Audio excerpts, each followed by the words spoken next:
तो आज हम जिस इंसान और उनकी फिलॉसफी पर बात करने वाले हैं, उनका नाम आजकल शायद ही किसी ने ना सुना हो। David Goggins. हाँ, सोशल मीडिया पर तो वो हर जगह हैं। उनकी वो इंटेंस क्लिप्स, उनकी कहानियां। बिल्कुल। लेकिन आज हम सिर्फ उन कहानियों को दोबारा सुनाने के लिए यहाँ नहीं है। हम उनकी किताब कांट हर्ट मी के पीछे जो फिलॉसफी है उसे समझने की कोशिश करेंगे। हाँ, मतलब हम इस बात की गहराई में जाएंगे कि उनकी जो तकनीकें हैं वो मनोवैज्ञानिक तौर पर कैसे काम करती हैं। और सबसे जरूरी सवाल, क्या ये सब सिर्फ किसी सुपर ह्यूमन के लिए है या हम जैसे आम लोग भी इससे कुछ सीख सकते हैं? और देखिए, यही इस किताब की सबसे दिलचस्प बात है। गॉगिन्स का बायोडेटा तो किसी फिल्मी किरदार जैसा लगता है। हाँ, नेवी सील, आर्मी रेंजर, 60 से ज्यादा अल्ट्रा मैराथन, पुल अप का वर्ल्ड रिकॉर्ड। ये सब सुनना बहुत अच्छा लगता है। लेकिन उनकी किताब इन उपलब्धियों के बारे में नहीं है। अच्छा, नहीं, ये उस प्रक्रिया के बारे में है, उस मानसिक बदलाव के बारे में है जो एक ऐसे इंसान को जो हर तरह से टूटा हुआ था यहां तक ले आया। तो ये किताब इस विचार पर बनी है कि हम सब ने अपने दिमाग में कुछ बनावटी सीमाएं बना रखी हैं। एग्जैक्टली।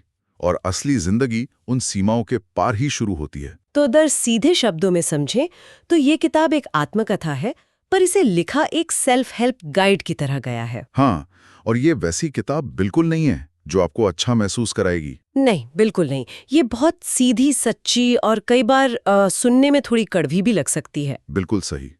गॉगिन्स खुद कहते हैं कि इसका मकसद आपके मन पर गट्ठे डालना है, उसे सख्त बनाना है। तो ये उन लोगों के लिए है जो अपने बहानों से थक चुके हैं। हाँ, और कुछ असुविधाजनक सच्चाइयों का सामना करने के लिए पूरी तरह से तैयार हैं। ठीक है, तो चलिए इसके सबसे बड़े और शायद सबसे मशहूर आइडिया से ही शुरू करते हैं, 40% रूल। हाँ, 40% रूल।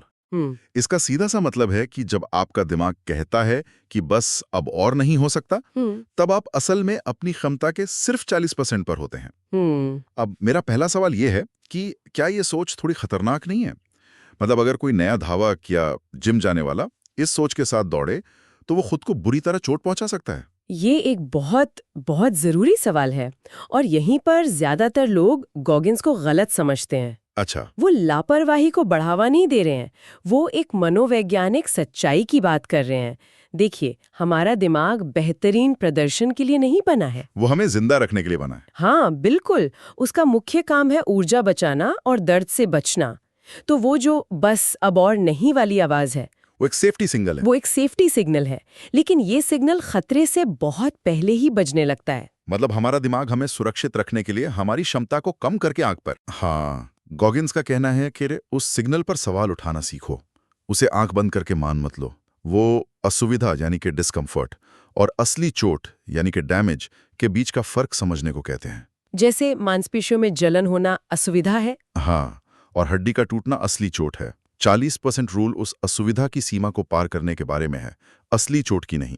ये अपनी मेहनत की धारणा को फिर से तय करने जैसा है। ठीक है, तो एक बार कोई ये तय कर ले कि उसे उस 40% की दीवार को तोड़ना है, तो वो शुरू कहाँ से करें? यहीं पर उनकी दूसरी तकनीक आती है, अकाउंटेबिलिटी मिरर। जवाबदेही का आईना। ईमानदारी से कहूं तो जब मैंने पहली बार शीशे पर पोस्टेड नोट्स चिपकाने के बारे में पढ़ा तो मुझे यह थोड़ा बचकाना सा लगा था। हाँ, सुनने में लग सकता है, लेकिन इसके पीछे का मनोविज्ञान बहुत गहरा है। वो कैसे? ये खुद से बोले जाने वाले झूठ को खत्म करने का एक तरीका है। हम सबके पास अपना एक बेहतर संस्करण होता है जो हम दुनिया को दिखाते हैं। एक इमेज। हाँ, एक इमेज। अकाउंटेबिलिटी मिरर आपको अपने असली बिना फिल्टर वाले सच का सामना करने पर मजबूर करता है। गॉगिन्स ने शीशे पर यह नहीं लिखा था कि मैं एक नेवी सील बनना चाहता हूं। उन्होंने क्या लिखा था? उन्होंने लिखा, मेरा वजन 297 पाउंड है, मैं असुरक्षित महसूस करता हूं, मैं एक आलसी इंसान हूं। ओह, तो ये पॉजिटिव अफर्मेशन यानी सकारात्मक बातें दोहराने जैसा नहीं है, ये तो उसका ठीक उल्टा है। बिल्कुल उल्टा है। ये अपनी कमियों को हर रोज सीधे आंखों में आंखें डालकर देखने जैसा है, ताकि आप उनसे भाग ना सकें। और इससे एक ऐसी सच्चाई बनती है जिससे कोई समझौता नहीं हो सकता। एग्जैक्टली। जब आपकी सारी कमियां आपके चेहरे के ठीक बगल में लिखी हों तो आप आईने में दिख रहे इंसान से झूठ नहीं बोल सकते। किसी भी बड़े बदलाव के लिए ये पहला और सबसे जरूरी कदम है। तो ठीक है, अकाउंटेबिलिटी मिरर आपको आज की सच्चाई का सामना करने के लिए तैयार करता है, लेकिन जब आप किसी मैराथन के 70वें मील पर हो, जब आपका शरीर जवाब दे रहा हो, तब तो कोई शीशा नहीं होता। नहीं होता। उस वक्त ताकत कहाँ से मिलती है? और यहीं पर उनकी तीसरी तकनीक कुकी जार काम आती है। Cookie jar? हाँ, और ये सिर्फ अच्छी यादों को याद करने से कहीं ज्यादा है। ये एक तरह का आप कह सकते हैं न्यूरोलॉजिकल हैक है। Neurological hack? वो कैसे? देखिए, जब आप बहुत ज्यादा तनाव या दर्द में होते हैं तो आपके दिमाग का डर वाला हिस्सा, जिसे अमिगडाला कहते हैं, वो हावी हो जाता है। तर्क और विवेक वो सब काम करना बंद कर देते हैं। आपका पूरा ध्यान सिर्फ उस दर्द पर होता है। हाँ, या उस खतरे पर। कुकी जार उस घबराहट को जानबूझकर दरकिनार करने का एक तरीका है। आप अपने दिमाग को एक अलग रास्ते पर चलने के लिए मजबूर कर रहे हैं। उसे ठोस सबूत देकर? हाँ, बिल्कुल। आप अपने दिमाग से कहते हैं, मुझे पता है तुम घबरा रहे हो, लेकिन याद करो जब हमने हेल वीक पास किया था। याद है जब हमने 100 पाउंड से ज्यादा वजन घटाया था। हमने इससे भी बुरा वक्त देखा है, हम ये कर सकते हैं। तो ये कोई खोखली दिलासा नहीं है? नहीं, ये आपके घबराए हुए मन के सामने आपकी ही पिछली जीतों के सबूत पेश करने जैसा है। और इसका सबसे जबरदस्त उदाहरण उनकी सैन डिएगो 100 मील की रेस है।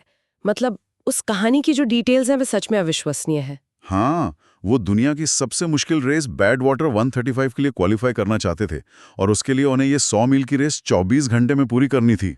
और उन्होंने बिना किसी खास ट्रेनिंग के इसमें हिस्सा लिया था, है ना? हाँ, सिर्फ कुछ दिनों के नोटिस पर। 70 मील दौड़ने के बाद उनका शरीर पूरी तरह से जवाब दे गया था। वो सिर्फ थके नहीं थे, उनके पैरों की नाजुक नेविकुलर हड्डियां टूट गई थी। उनके गुर्दे भी फेल हो रहे थे। हाँ, जिससे उनका पेशाब गहरे भूरे रंग का हो गया था। ये शारीरिक तौर पर पूरी तरह से बिखर जाना था।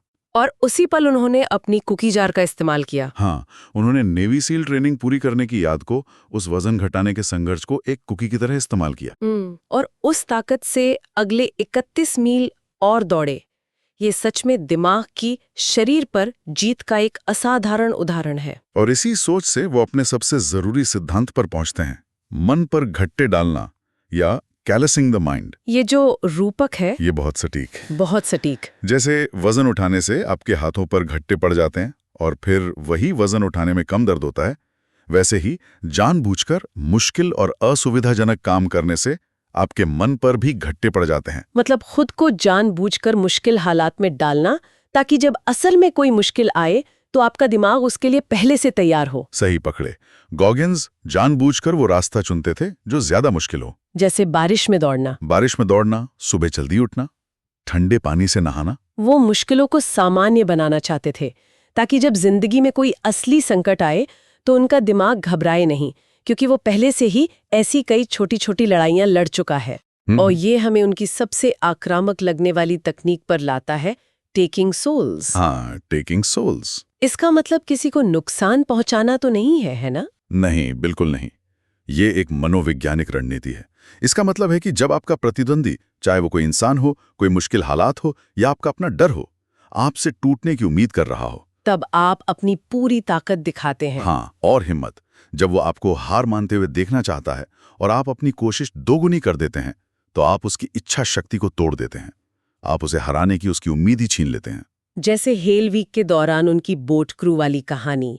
इंस्ट्रक्टर्स उन्हें तोड़ने की पूरी कोशिश कर रहे थे, बाकी टीमें थककर हार मान रही थीं। और गॉगिन्स की टीम ने अपनी नाव को और ऊपर उठाकर चिल्लाना शुरू कर दिया। उन्होंने इंस्ट्रक्टर्स की आत्मा को ही जीत लिया। हाँ, उन्होंने दिखा दिया कि तुम्हारा दर्द हम पर काम नहीं करता। ये मानसिक प्रभुत्व स्थापित करने का एक तरीका है, ये दिखाना कि आप अटूट हैं। तो इन सब बातों से एक आम इंसान अपनी रोजमर्रा की जिंदगी में क्या सीख सकता है? जाहिर है हम सब नेवी सील बनने तो नहीं जा रहे। नहीं, बिल्कुल नहीं। इसे अपने जिंदगी के हिसाब से छोटा करना होगा। 100 मील मत दौड़िए, लेकिन रोज कोई ऐसा काम जरूर करिए जो आपका करने का मन नहीं है। कोई ऐसा काम जो आपको थोड़ा असहज महसूस कराए। जैसे सुबह ठंडे पानी से नहाना। हाँ, या वो मुश्किल फोन कॉल करना जिसे आप टाल रहे हैं। जिस प्रोजेक्ट पर काम करने का मन नहीं है, उसे सबसे पहले करना। तो ये छोटे छोटे जानबूझकर चुने गए असुविधा के पल ही हैं जो मन पर घट्टे डालेंगे। बिल्कुल। और असफलता से निपटने का उनका तरीका भी बहुत प्रैक्टिकल है, जिसे वो आफ्टर एक्शन रिपोर्ट या AAR कहते हैं। हाँ, AAR। खासकर उनके पुल अप वर्ल्ड रिकॉर्ड की कहानी। वो 2 बार फेल हुए और 1 बार तो लाइव टीवी पर। ये किसी के लिए भी बहुत शर्मनाक हो सकता है। हाँ, और ज्यादातर लोग शायद उसके बाद छिप जाते, लेकिन गॉगिन्स ने उसे एक वैज्ञानिक की तरह देखा। उन्होंने अपनी असफलता को डेटा की तरह इस्तेमाल किया। अच्छा, वो कैसे? पहली कोशिश के बाद उनका AR था, मेरी तकनीक गलत थी, जिस बार का मैं इस्तेमाल कर रहा था वो सही नहीं था, वहां बहुत ज्यादा शोर और ड्रामा था। और दूसरी कोशिश के बाद? दूसरी कोशिश के बाद AR था, तकनीक बेहतर थी, लेकिन मेरे हाथ बुरी तरह फट गए। मैंने इसकी योजना नहीं बनाई थी। तो तीसरी कोशिश के लिए उन्होंने इन सारी गलतियों से सीखा।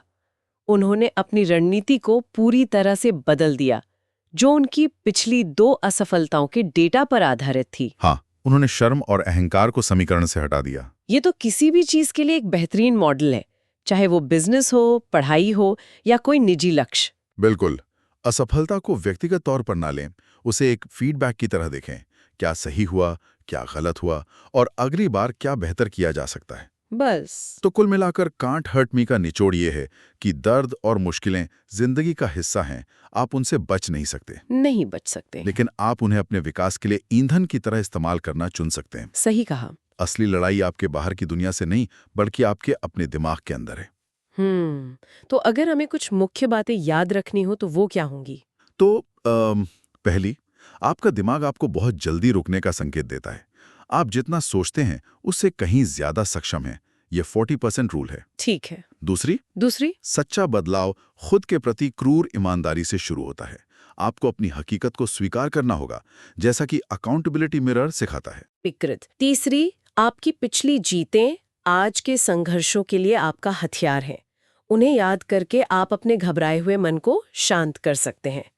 ये कुकी जार का सिद्धांत है। और चौथी, मानसिक मजबूती लगातार जानबूझकर मुश्किल काम करने से बनती है। आपको आराम के दायरे से बाहर निकलकर अपने मन को सख्त बनाना होगा। बहुत खूब। ये किताब सच में किसी की भी सोच को झकझोरने की ताकत रखती है। एकदम सही कहा। अंत में एक विचार के साथ इस चर्चा को समाप्त करते हैं। गॉगिन्स का मानना है कि जिंदगी में कोई फिनिश लाइन नहीं होती। हाँ, ये बहुत गहरा पॉइंट है। वो एक लक्ष्य पूरा करते हैं और तुरंत दूसरे, उससे भी ज्यादा मुश्किल लक्ष्य की तरफ बढ़ जाते हैं। और ये हमें खुशी और संतुष्टि के बारे में एक गहरे सवाल पर लाकर छोड़ देता है। क्या असली मकसद किसी आरामदायक मंजिल पर पहुंचना है, या फिर हमेशा बेहतर और मजबूत बनने के उस कभी न खत्म होने वाले सफर में ही असली आनंद छिपा है?